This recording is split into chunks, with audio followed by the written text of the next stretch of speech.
Dear student, आज हम पढ़ेंगे एशिया कॉन्टिनेंट और देखेंगे एशिया कॉन्टिनेंट में कौन से महत्वपूर्ण वो क्वेश्चन हैं जो आपसे पूछे जाते हैं। तो डियर स्टूडेंट, आप हमसे जुड़िए और इस यूट्यूब चैनल को लाइक करिए, सब्सक्राइब करिए एंड शेयर करिए। आज का क्लास जो एशिया कॉन्टिनेंट है, पहले हम देखेंगे एशिया कॉन्टिनेंट का परिचय, इंट्रोडक्शन ऑफ एशिया, और एशिया के आसपास जो भी महत्वपूर्ण फैक्ट हैं उसको कवर करेंगे। तो डियर स्टूडेंट, एशिया कॉन्टिनेंट को हम ऐसे पढ़ते हैं कि एशिया के नॉर्थ की बाउंड्री कौन सी है, साउथ में बाउंड्री कौन सी है, ईस्ट एंड वेस्ट में कौन से बाउंड्री बनते हैं। डियर स्टूडेंट, एशिया कॉन्टिनेंट का जो नॉर्थ बाउंड्री है ये है आपका आर्कटिक ओशन। एशिया का जो नॉर्थ बाउंड्री है वो आर्कटिक ओशन है। एशिया के साउथ में हम देखेंगे यहाँ पर इंडियन ओशन है। एशिया के वेस्ट में माउंटेन यहाँ पर बाउंड्री बनाएगा।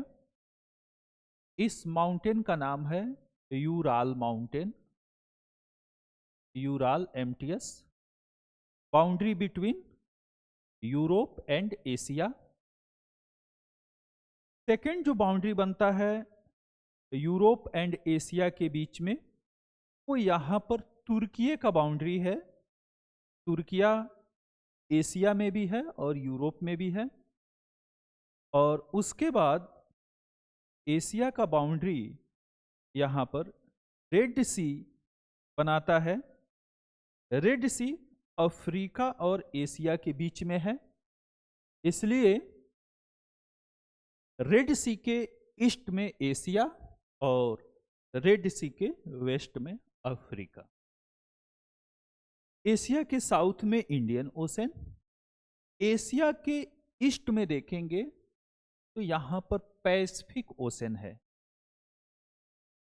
पैसिफिक ओशन प्रशांत महासागर एशिया को पूर्व में, ईस्ट में चारों तरफ से घेरे हुए है ना।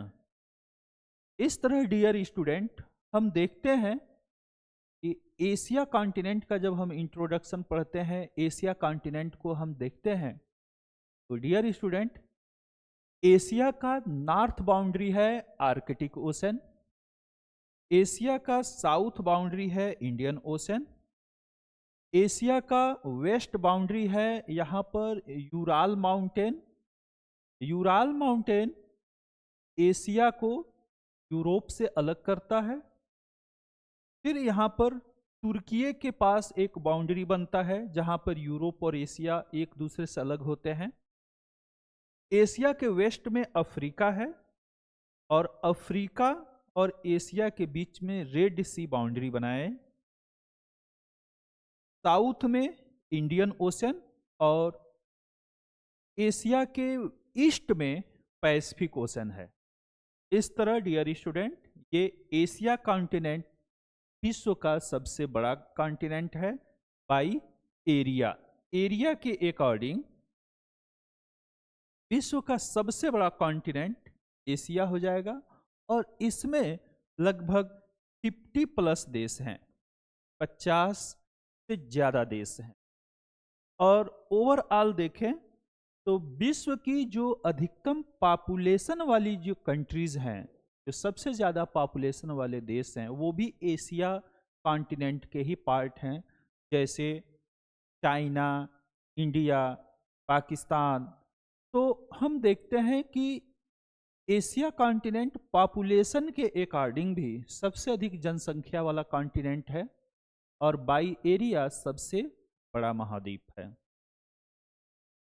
इस कॉन्टिनेंट के चारों तरफ बहुत सारे सीज हैं। इस कॉन्टिनेंट के चारों तरफ छोटे छोटे सी हैं, सागर हैं, जिससे पूछता है।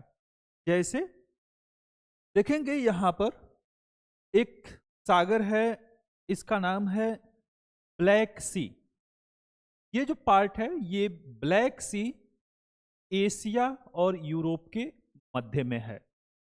उसी तरह से यहां पर देखिए मेडिटेरियन सी, मेडिटेरियन सी यूरोप का पार्ट है, लेकिन मेडिटेरियन सी एशिया और यूरोप के मध्य है। उसी तरह से यहां पर है रेड सी, रेड सी एशिया और अफ्रीका के बीच में स्थित है। यहां से नीचे देखिए इंडिया के वेस्ट में ये है अरेबियन सी, और अरेबियन सी यहां पर एशिया कॉन्टिनेंट का पार्ट है। उसी तरह से डियर स्टूडेंट ये देखिए, ये जो ईरान के पास ये खाड़ी है इसको कहते हैं gulf of Persia, Persian gulf, Persia की खाड़ी कहा जाता है। उसी तरह से यहां पर ये यमन है, और यमन के नीचे यहां पर गल्फ है, इसको कहा जाता है गल्फ ऑफ अदन, अदन की खाड़ी।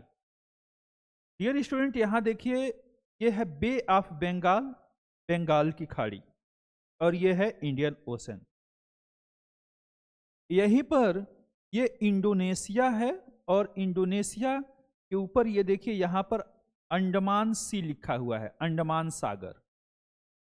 और इंडोनेशिया के यहां पर ये है जावा सी, जावा सागर। ये है बंदा सी, बंदा सागर। ये सेलिबीज सी, सेलिबीज सागर है। ये है सुलू सी, सुलू सागर।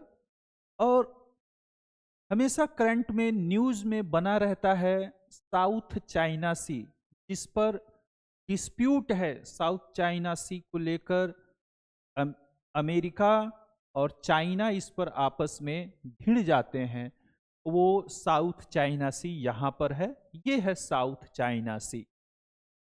यहां पर है ईस्ट चाइना सी, और ये देखिए ये है येलो सी, येलो सी, ईस्ट चाइना सी और साउथ चाइना सी, ये सभी चीन को टच करते हैं।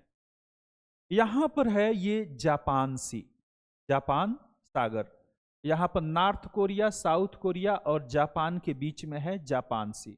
इसको ईस्ट सी भी कहा जाता है, पूर्वी सागर भी कहा जाता है। जापान सी को पूर्वी सागर, ईस्ट सी के नाम से जानते हैं। रसिया के आसपास यहां पे देखेंगे ये लिखा है ओखोटस्क सी, ओखोटस्क सागर, ये रसिया का पार्ट है। ऊपर जाएंगे यहां पर सागर मिलता है बेरिंग सी, बेरिंग सागर, ये भी रसिया के अंडर में है, रसिया के पास है, रसिया को टच करता है बेरिंग सी। ऊपर आ जाते हैं, ये है आर्कटिक ओशन, और इसमें मिलता है आपको East Siberian Sea, East Siberian Sea part of Russia है और पार्ट ऑफ आर्कटिक ओशन है। उसके बाद यहां पे देखें ये है कारासी, कारासी भी, कारा समुद्र आर्कटिक ओशन का पार्ट है। और डियर स्टूडेंट हर एग्जाम में जो अच्छे क्वेश्चन बनते हैं, अगर एशिया से अगर कोई क्वेश्चन पूछता है तो वो इन सागरों से रिलेटेड बहुत सारे क्वेश्चन होते हैं, क्योंकि एशिया की जो भी रिवर्स हैं वो इनमें गिरती हैं। बहुत सारे रिवर्स के नाम आते हैं, वो पूछता है कि ये रिवर कहाँ गिरेगी, तो इन्हीं सागर में गिरती है। इसलिए सबसे पहले आपको एशिया के सागर को याद रखना होगा। दूसरी बात कि इन सागर्स को देखकर पूछ लेता है कि ये किस कॉन्टिनेंट के पार्ट। तो एज एक स्टूडेंट के तौर पर आपको एशिया कॉन्टिनेंट नॉलेज रखने हो, है ना। ये क्लियर हो गया। आपने यहाँ के सागर देख लिया। यहाँ पर boundary Ural mountain, Ural MTL. अब बात करेंगे हम एशिया कॉन्टिनेंट के झीलों के बारे में। इस कॉन्टिनेंट में, एशिया कॉन्टिनेंट में कौन कौन से महत्वपूर्ण झील हैं वो आपको याद रखने हैं। डियर स्टूडेंट एशिया कॉन्टिनेंट की महत्वपूर्ण झीलों में पहला नाम आता है कैस्पियन सी का। हम कवर कर रहे हैं एशिया महाद्वीप की महत्वपूर्ण झीलें। एशिया महाद्वीप की महत्वपूर्ण झीलों में पहला झील है कैस्पियन सी। कैस्पियन सी विश्व की सबसे बड़ी खारे पानी की झील है, biggest salty water lake Caspian sea. विश्व की सबसे बड़ी खारे पानी की झील कैस्पियन झील है, कैस्पियन सी है, और यह झील 5 देशों को घेरे हुए है। यह झील 5 देशों से घिरा हुआ है। डियर स्टूडेंट, एशिया कॉन्टिनेंट में एशिया कॉन्टिनेंट में बहुत सी महत्वपूर्ण झीलें हैं। उनमें सबसे इंपॉर्टेंट झील है कैस्पियन झील। कैस्पियन झील को कैस्पियन सी कहा जाता है और यह झील विश्व की सबसे बड़ी खारे पानी की झील है, साल्टी वाटर लेक है। Biggest salty water lake of the world is Caspian sea. Caspian sea 5 देशों से घिरा हुआ है। आपसे क्वेश्चन होता है कि कैस्पियन सी को टच करने वाले देशों के नाम बताइए। डियर स्टूडेंट, पहला देश है रसिया, रूस। दूसरा देश है कजाकिस्तान। तीसरा देश है तुर्कमेनिस्तान। चौथा देश है ईरान और 5वां देश है अजरबैजान। डियर स्टूडेंट, कैस्पियन सी को 5 देश घेरे हुए हैं। पहला देश है रूस, दूसरा देश है कजाकिस्तान, तीसरा देश है तुर्कमेनिस्तान, चौथा देश है ईरान और 5वां देश है अजरबैजान। ये 5 देशों को आपसे क्वेश्चन में पूछता है, कौन से देश कैस्पियन सी को घेरे हुए हैं, या ऑप्शन में एक ऐसा देश दे देगा जो कैस्पियन सी को टच नहीं करता और पूछ लेगा कि इसमें से कौन सा झील कैस्पियन सी को टच नहीं करता। इसलिए ये जरूरी है कि आप याद रखें कैस्पियन सी को घेरे रखने वाले देश। पहला रूस, दूसरा कजाकिस्तान, तीसरा तुर्कमेनिस्तान, चौथा ईरान और 5वां अजरबैजान। हो गया। एशिया महाद्वीप की जो दूसरी इंपॉर्टेंट झील है वो है यहाँ पर इज़राइल और जॉर्डन की सीमा पर एक झील है। इस झील का नाम है डेड सी। कहता है डेड सी कहाँ पर स्थित है, देखेंगे। डेड सी कंट्री हो जाएगा इसमें Israel plus Jordan. Boundary between Israel and Jordan के बीच में ये डेड सी है। डेड सी साल्टी वाटर लेक है, साल्टी वाटर लेक। अब कैस्पियन सी विश्व की सबसे बड़ी खारे पानी की झील है और डेड सी साल्टीएस्ट, मतलब कि खारेपन में ज्यादा है। सबसे ज्यादा जो खारेपन वाली साल्टीएस्ट लेक है वो है वान लेक। वान लेक, और वान लेक इन तुर्की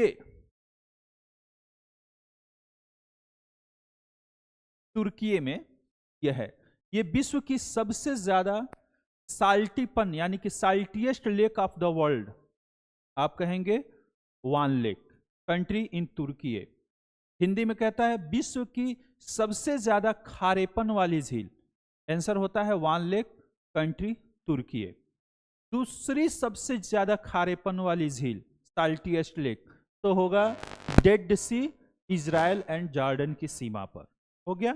नेक्स्ट यहां पर झील है कजाकिस्तान एंड उज्बेकिस्तान, दोनों देशों की सीमा पर। इस लेक का नाम है अरल सी।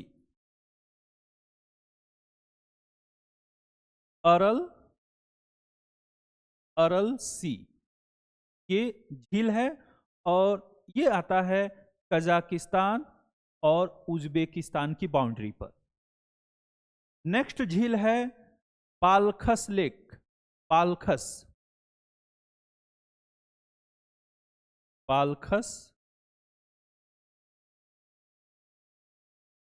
ये कंट्री कजाकिस्तान है बालखस लेक कजाकिस्तान में है, और ये वही लेक है जहां पर ज्यादातर यूरेनियम के भंडार हैं। विश्व में कुछ ही देशों के पास यूरेनियम के भंडार हैं, उसमें से एक देश कजाकिस्तान भी है। इसके पास, इसी बालखस लेक के पास यूरेनियम के भंडार छुपे हुए हैं। उसके बाद नेक्स्ट जो लेक है वो ये देखेंगे, यहां पर चाइना लिखा है, और चाइना का यहां पर एरिया है ये तिब्बत। तिब्बत में एक लेक है, इस लेक को पो लेक कहा जाता है, पीओ, पो लेक। पो lake in Tibet, country China. पो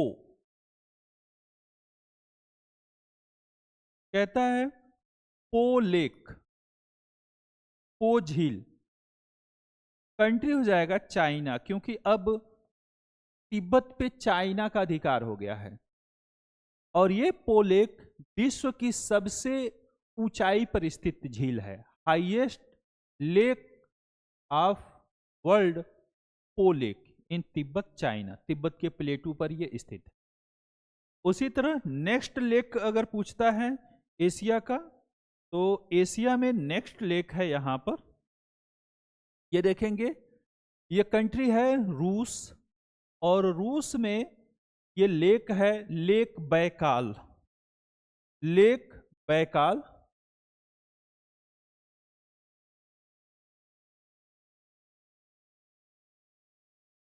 Baikal lake, Baikal lake, country होगा रूस, रसिया। यह विश्व की सबसे गहरी झील है, deepest lake of the world, विश्व की सबसे अधिक गहराई वाली झील बैकाल झील। और यह झील, यहां पर इसका जो शेप बनता है देखेंगे, हाफ मून लाइक होगा। इसका जो शेप बनेगा वो अर्धचंद्राकार बनेगा इस तरह से। इसलिए कहता है कि किस झील का शेप मून की तरह है, चंद्रमा की तरह है, तो आंसर होता है बैकाल लेक का, लाइक हाफ मून, बैकाल झील। और विश्व की सबसे गहरी झील बैकाल झील। अब जो ये रीजन है, क्लाइमेटिकल अकॉर्डिंग देखें तो रसिया और मंगोलिया के क्लाइमेट को साइबेरियन क्लाइमेट कहा जाता है, और यहाँ पर बहुत ज़्यादा आइस, बर्फ जमे हुए हैं। बट उस बर्फ के बीच में ये बैकाल लेक है। बैकाल लेक कभी आइस में कन्वर्ट नहीं होता। उसका रीजन यह है कि इसका जो वाटर टेम्परेचर है वो कभी 0 या माइनस में नहीं जाता। हमेशा जो है ऊपर का हिस्सा थोड़ा बहुत आइस में कन्वर्ट भी हो जाए, लेकिन नीचे का कभी भी पार्ट आइस में कन्वर्ट नहीं होता। उसका भी थ्योरी है, क्योंकि हम उस थ्योरी में देखते हैं कि जो वाटर है वो नीचे अर्थ हीट से हमेशा गर्म रहता है, जिससे वो 0 तक नहीं पहुंचने पाता। बैकाल लेक आइस में होने के कारण इसको साइबेरियन क्लाइमेट के वजह से इसको पर्ल ऑफ साइबेरिया भी कहा जाता है। तो डियर स्टूडेंट, रूस में झील है बैकाल लेक। यह विश्व की सबसे गहरी झील है, और इस झील का जो शेप है वो लाइक हाफ मून, अर्धचंद्राकार है, और इस लेक को पर्ल ऑफ साइबेरिया भी कहा जाता है। ये आपको याद रखना। तो डियर स्टूडेंट, इस एशिया में ये इतने इंपॉर्टेंट झील हैं जिन्हें आपको याद रखना है। ओके, अब हम देखेंगे डियर स्टूडेंट, एशिया कॉन्टिनेंट में पाए जाने वाले इंपॉर्टेंट माउंटेन। कौन कौन से एशिया कॉन्टिनेंट में इंपॉर्टेंट माउंटेन है? डियर स्टूडेंट, एशिया कॉन्टिनेंट में जो पहला माउंटेन है डियर स्टूडेंट, वो है यहाँ पर देखें, इस माउंटेन का नाम है Ural mountain. Ural mountain, Ural mountain boundary between Asia and Europe, दोनों महाद्वीप के बीच सीमा बना दी। उसी तरह से एशिया में अब जो माउंटेन मिलेगा वो आपको मिलेगा तुर्की में। ये जो तुर्की का पार्ट है, इस तुर्की में यहाँ पर माउंटेन है, इस माउंटेन का नाम है पोंटिन माउंटेन।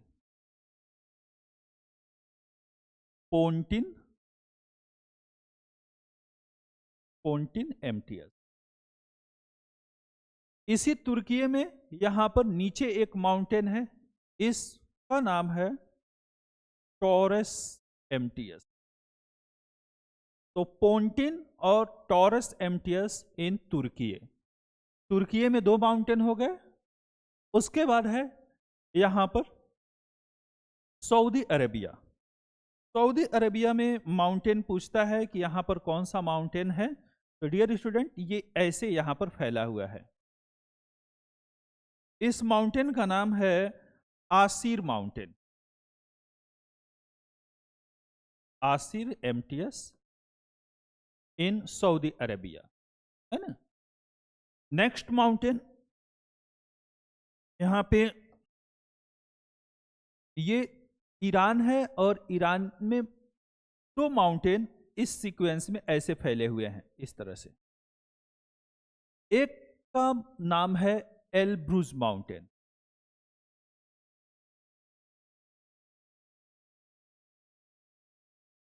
एमटीएस, एलब्रूज एमटीएस, और दूसरे का नाम है ज़ैगरोस एमटीएस। ईरान में Elbrus mountain and ज़ैगरोस mountain.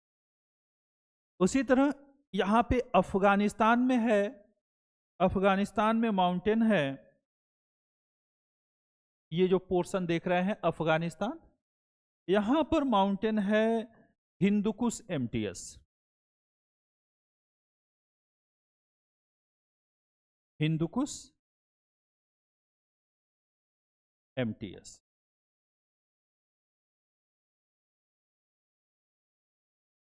Pakistan में भी 2 माउंटेन हैं, और पाकिस्तान में पाए जाने वाले माउंटेन का नाम है सुलेमान एमटीएस, और दूसरे का नाम है किरथर एमटीएस। सुलेमान और किरथर माउंटेन पाकिस्तान में, हिंदुकुश माउंटेन अफगानिस्तान में। उसी तरह से यहाँ पर इंडिया के नॉर्थ में देखेंगे तो ये जो बेल्ट है ये हिमालय का रीजन है, और हिमालय जो है यहाँ पर इंडिया, नेपाल और भूटान में फैला हुआ है। और हिमालय पर्वत की जो सबसे ऊंची चोटी है, हाईएस्ट माउंटेन है, हाईएस्ट पीक है, वो है एवरेस्ट। एवरेस्ट को तिब्बत में चाइनीज लैंग्वेज में चोमोलुंगमा कहा जाता है, चोमोलुंगमा। ये एवरेस्ट का तिब्बती लैंग्वेज में, चाइनीज लैंग्वेज में नाम है। इसी को नेपाल में सागर माथा कहा जाता है, सागर माथा। ये एवरेस्ट नेपाल में स्थित है। नेपाल में एवरेस्ट को सागर माथा के नाम से जानते हैं, और तिब्बत में इसको चोमोलुंगमा के नाम से जानते हैं, और इसका जो इंग्लिश में ट्रांसलेशन होता है वो है queen of mountain.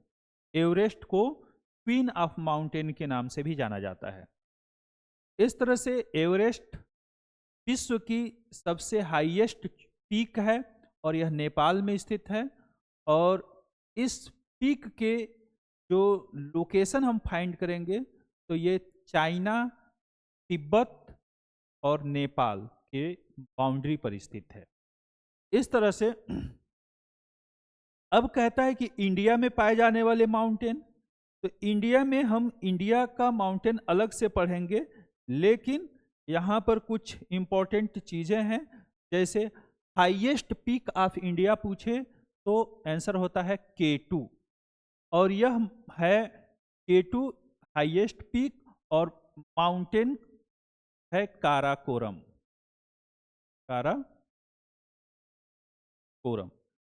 Karakoram mountain पर K2 स्थित है, और K2 highest peak of India है। इसकी ऊंचाई लगभग 8611 मीटर है। लेकिन K2 का जो अभी प्रेजेंट का लोकेशन है वो POK में है, पाक ऑक्युपाइड कश्मीर में है। इस तरह से इंडिया की जो दूसरी हाईएस्ट पीक है वो है यहाँ पर सिक्किम में, सिक्किम के पास देखेंगे, और इसका नाम है Kanchenjunga.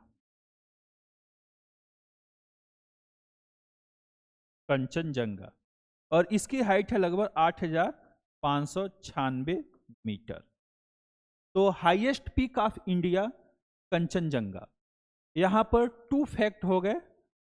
Highest peak of India में K2 जो POK में है, पाक ऑक्युपाइड कश्मीर में है। और वहीं अगर पूछा जाए कि हाईएस्ट पीक ऑफ इंडिया, तो एक ऑप्शन और भी है, वो है कंचनजंगा। इसको हम सेकेंड हाईएस्ट पीक भी कहते हैं, और ये सिक्किम में है, और ये हिमालय पर्वत का, हिमालय का पार्ट है। उसी तरह से अब नेक्स्ट माउंटेन हम देखेंगे चाइना में। चाइना का ये जो पार्ट है, यहाँ पर 2 इंपॉर्टेंट माउंटेन हैं। जैसे एक माउंटेन का नाम है कुनलुन सान, कुनलुन सान। दूसरे का नाम है टिएन सान, टिएन सान, कुनलुन सान, टिएन सान। और भी माउंटेन हैं जैसे नानसान। तो जब भी सान से रिलेटेड नाम पूछे माउंटेन का, SHAN सान, तो इस तरह के जो भी माउंटेन आएंगे वो चाइना में है। चाइना में पाए जाने वाले माउंटेन के नाम में सान वर्ड लगा हुआ है, उस आप आइडेंटिफाई कर सकते हैं कि ये उसी कंट्री का होगा। जिसमें एग्जाम्पल के तौर पे कुनलुन सान एंड टिएन सान। उसी तरह से डियर स्टूडेंट, जो नेपाल है, नेपाल में हिमालय का जो पार्ट है वो मिडिल हिमालय है, और इसको नेपाल में महाभारत माउंटेन कहा जाता है। कहता है कि महाभारत MTS, महाभारत माउंटेन किस देश में है, तो यहाँ पर आपको याद रखना है महाभारत MTS इन नेपाल। नेपाल में स्थित है महाभारत पर्वत, और यह मिडिल हिमालय जो नेपाल में है उसी को महाभारत पर्वत कहा जाता है। तो क्वेश्चन के पैटर्न ऐसे बनते हैं कि हिमालय को नेपाल में किस नाम से जाना जाता है, आंसर होगा महाभारत पर्वत। और ये पूछे कि महाभारत पर्वत किस देश में है, तो आंसर होगा नेपाल में। उसी तरह से डियर स्टूडेंट, अब हम बात करते हैं यहाँ पर, ये मंगोलिया और ये चाइना है, दोनों के बाउंड्री पर एक माउंटेन है।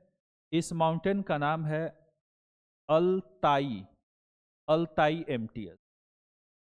अल्ताई MTS मंगोलिया और चाइना के बाउंड्री पर सीमा बनाएगी, ये याद रखना। Boundary between Mongolia and China, Altai mountain. Okay. Next country है रसिया। हमने माउंटेन यहां पर देखा था यूराल माउंटेन, जो boundary between Europe and Asia.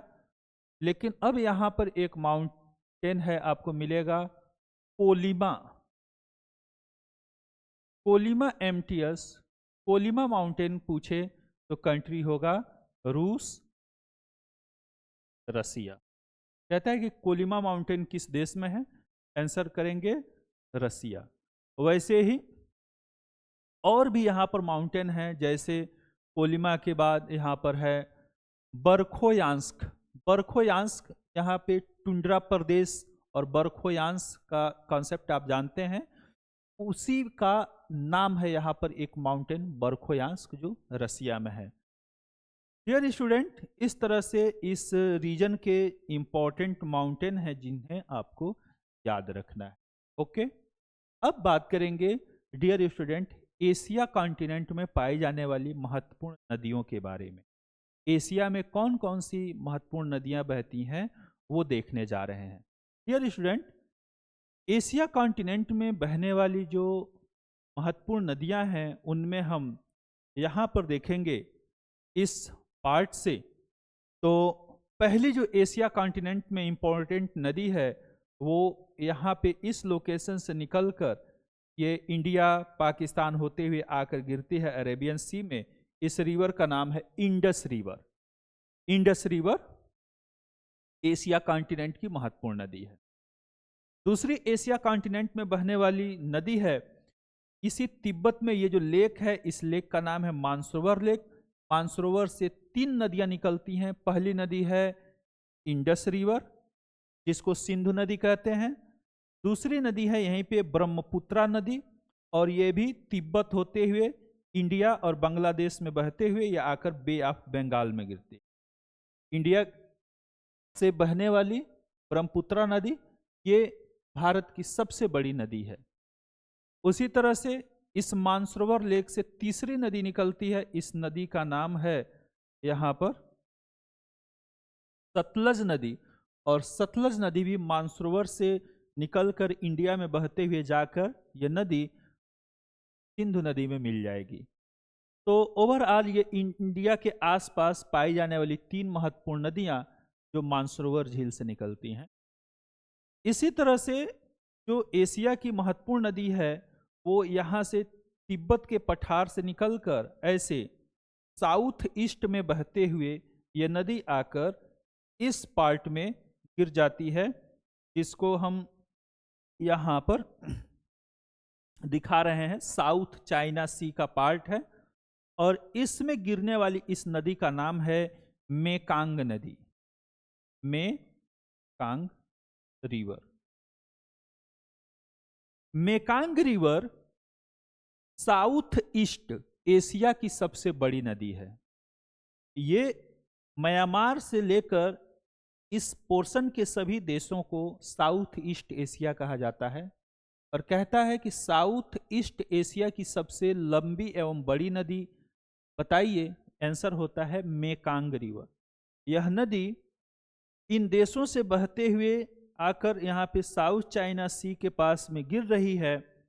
इस नदी पर 2 देशों की राजधानियां हैं, इसलिए इस नदी को Danube of south east Asia कहा जाता है। डेन्यूब रिवर यूरोप में बहने वाली नदी है जिस पर 5 देशों की राजधानियां हैं। इस रिवर को राजधानियों का नदी कहा जाता है, इसलिए विश्व में जिस भी नदी के ऊपर 2 से अधिक नदियां हैं, 2 से अधिक राजधानियां हैं, उस नदी को डेन्यूब नदी कहते हैं। क्योंकि डेन्यूब राजधानियों की नदी के नाम से जानी जाती है, इसलिए विश्व में किसी भी नदी पर 2 या 2 से अधिक देशों की राजधानियां होती हैं, उस नदी को डेन्यूब के नाम से जाना जाता है। जैसे मेकांग नदी साउथ ईस्ट एशिया की नदी है और इस पर 2 देशों की राजधानियां है, इसलिए इसको साउथ ईस्ट एशिया का डेन्यूब नदी कहा जाता है। उसी तरह से चाइना में यहाँ पर एक नदी बहती है, इस नदी का नाम है हुआंगहो रिवर। हुआंगहो नदी, यह नदी आकर येल्लो सी में गिरती है। इस नदी को येल्लो रिवर भी कहा जाता है। चाइना में बहने वाली हुआंगहो नदी को येल्लो रिवर के नाम से जानते हैं। और सबसे इंपॉर्टेंट फैक्ट यह है कि इसी हुआंगहो नदी की वजह से चाइना में बाढ़ आता है, इसलिए इसको चाइना का शोक भी कहा जाता है। कहता है कि किस नदी को चाइना का शोक कहते हैं, आपका आंसर होगा हुआंगहो नदी। और इस नदी को येल्लो नदी के नाम से जानते हैं और यह नदी आकर यहाँ पर येल्लो सी में गिर जाती है। उसी तरह से यहाँ पर चाइना की एक और नदी है जिसको यांगसी नदी कहते हैं और ये यांगसी नदी ऐसे बहते हुए ये आकर ईस्ट चाइना सी में गिरती है। यही यांगसी नदी चाइना की सबसे लंबी नदी है, सबसे बड़ी नदी है। तो यांगसी नदी चाइना की सबसे बड़ी एवं लंबी नदी गिरती है ईस्ट चाइना सी में। उसी तरह से यहां पर इस एशिया कॉन्टिनेंट की जो सबसे महत्वपूर्ण नदी है, इंपॉर्टेंट नदी है, उस नदी का नाम है आमूर रिवर। आमूर नदी एशिया और चाइना के बीच बाउंड्री बनाएगी। इसलिए यह नदी इंपॉर्टेंट हो जाती है कि वो रिवर जो दो देशों के बीच बाउंड्री बनाए वो इंपॉर्टेंट हो जाएगी। उसका रीजन है बाउंड्री बनाना, और इस वजह से वो एग्जाम में ज्यादा पूछी जाती हैं नदियां जो बाउंड्री बनाती हैं। यहाँ पे दो महत्वपूर्ण देश हैं, चाइना और रसिया। इन दोनों के बीच में नदी है आमूर नदी। ये इंपॉर्टेंट हो गया, आमूर नदी, boundary between Russia and China. उसके बाद डियर स्टूडेंट देखेंगे रूस में, जो अभी हाल के एग्जाम में पूछा था कि यनीसी नदी कहाँ बहती है।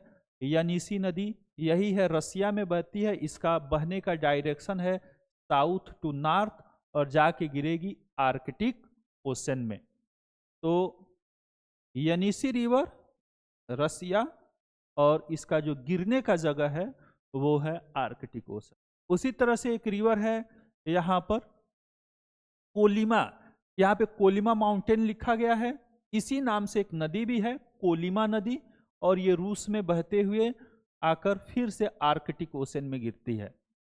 उसी तरह से नेक्स्ट रिवर है यहाँ पे लीना रिवर, और लीना रिवर भी रसिया की नदी है, और ये नदी भी आकर आर्कटिक ओशन में गिरेगी। वैसे ही नदी है ओब रिवर, ओब नदी भी रसिया में बहते हुए आकर आर्कटिक ओशन में गिरेगी। तो चाइना की नदियां, रसिया की नदियां इंपॉर्टेंट नदियों में काउंट किए जाते हैं, जिसमें रसिया में हम 4 महत्वपूर्ण नदियां आपको बताया, जिसमें पहली है आपकी यनीसी रिवर, कोलिमा रिवर, ओब रिवर एवं लीना रिवर, और ये चारों साउथ से नॉर्थ की ओर बहते हुए आकर गिरती हैं आर्कटिक ओशन में। ठीक है। अब डियर स्टूडेंट हम देखेंगे वेस्ट इधर की नदियां, जिनमें 2 महत्वपूर्ण नदियां हैं। उसमें भी मैं आपको एक जो इंपॉर्टेंट नदी बताने जा रहा हूं वो है, ये है सिर दरिया। आपको अभी झील बताया था अरल सी, इसी अरल सी से ये नदी यहाँ पर देखेंगे बहती है, और इस नदी का नाम है सिर दरिया। कंट्री होगा कजाकिस्तान। कजाकिस्तान में बहने वाली नदी है सिर दरिया। उसी तरह से दूसरी जो यहाँ पे नदी है, इस नदी का नाम है अमू दरिया। अमू दरिया, और ये भी अमू दरिया कजाकिस्तान के नीचे उज्बेकिस्तान और तुर्कमेनिस्तान से होते हुए बहती है, और ये आकर सिर दरिया, अमू दरिया इसी अरल सी में गिरती हैं दोनों। और सिर दरिया का कंट्री होता है कजाकिस्तान, अमू दरिया का होता है उज्बेकिस्तान और तुर्कमेनिस्तान। ये नदी कुछ दूरी पर दोनों देशों के बीच बाउंड्री भी बनाती है, उज्बेकिस्तान और तुर्कमेनिस्तान के। ठीक है। नेक्स्ट यहाँ पे रिवर है, इस रिवर का नाम है वेरी वेरी इंपॉर्टेंट, जिसमें हम इंडस वैली सिविलाइजेशन को हम पढ़ते हैं। उसी के पैरेलल एक और सिविलाइजेशन चला था जिसका नाम था मेसोपोटामिया सिविलाइजेशन, और ये भी एक एंशिएंट सिविलाइजेशन है। तो दुनिया की जो भी सिविलाइजेशंस हम पढ़ते हैं हिस्ट्री में, वो किसी न किसी रिवर के बैंक्स पर थे। सेम उसी तरह से यहाँ पर एक रिवर है टिग्रिस, जो इराक में बहती है, और दूसरी है Euphrates. Tigris and Euphrates. Tigris को एंशिएंट में जाएंगे तो इसको दजला कहा जाता था, और यूफ्रेटस को फरात नदी कहा जाता था। दजला एंड फरात नदी के पास एक सिविलाइजेशन जन्मी थी जिसका नाम था मेसोपोटामिया सिविलाइजेशन। आज प्रेजेंट में ये जो एरिया है इराक है, प्रेजेंट में हम इराक के नाम से जानते हैं। तो यूफ्रेटस एंड टिग्रिस ये दोनों रिवर्स आकर गिरते हैं गल्फ ऑफ पर्सिया में। कहता है कि ये दोनों नदियां कहाँ गिरेंगे, टिग्रिस एंड यूफ्रेटस, तो आंसर होगा गल्फ ऑफ पर्सिया में। तो इस तरह से डियर स्टूडेंट एशिया कॉन्टिनेंट में ये महत्वपूर्ण नदियां हैं जिन्हें आप मेमोराइज कर लेंगे। आज बस इतना ही। आपको अगर ये वीडियो पसंद आ रहा हो तो चैनल को like, subscribe and thank you.